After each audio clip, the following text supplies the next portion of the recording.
Hey everybody, Alex Miller at Capnion here. I wanted to summarize some interesting legal conversation I've been seeing about ChatGPT and really any kind of AI where you need a massive training data set that you're going to end up scrubbing from the internet one way or another. I want to give a disclaimer here that if you have real legal issues, you should talk to a real lawyer. And at best here, I'm probably in the land of the blind, the man with one eye is king kind of situation for you. But anyway, here goes. So, ChatGPT, I've been ripping on it in some contexts. It is amazing you can throw any kind of crazy question at it and it will vaguely know what you're talking about and say something at least topical, or that's been my experience. My understanding this is achieved by, at some point, they scoured the internet, and anything you can find on the internet got fed into ChatGPT at some point in some particular reinforcement learning flavored way.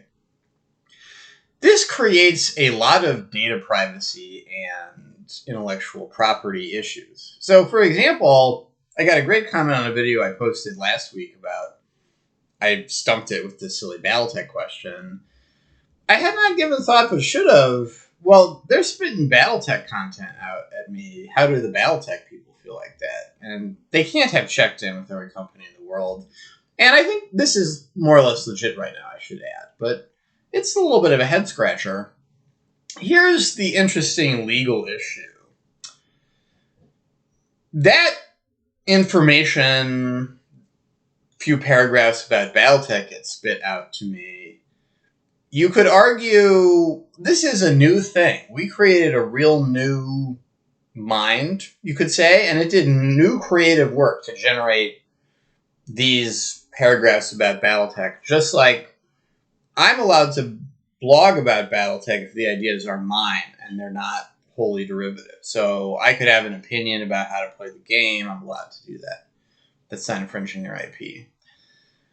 This is a tough situation, though, because then if ChatGPT tells you to do something stupid and you do it and you're in pain and you want to sue somebody, it maybe now actually makes sense to sue whoever hooked you up with ChatGPT because they're arguing this is new synthesis, new ideas that we own and belong to us, and then thus that you could be held responsible for in court.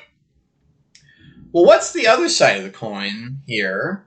It also sucks. So you've probably heard of Section 230. It's a big political football.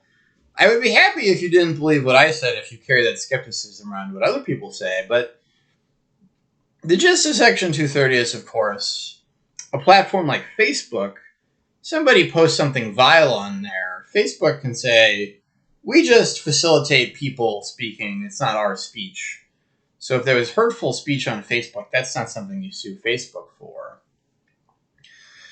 So if you were OpenAI and you got jammed up in this kind of lawsuit that I mentioned about intellectual property, you might want to argue like, oh, well, we just are this funny pass-through of other information. If you got bad information about Battletech and it screwed up your life, then, well, we really just passed through some other guy's blog and it went through the tubes, and the tubes are very complicated, but it's garbage in, garbage out. You should be mad at whoever gave you that source material.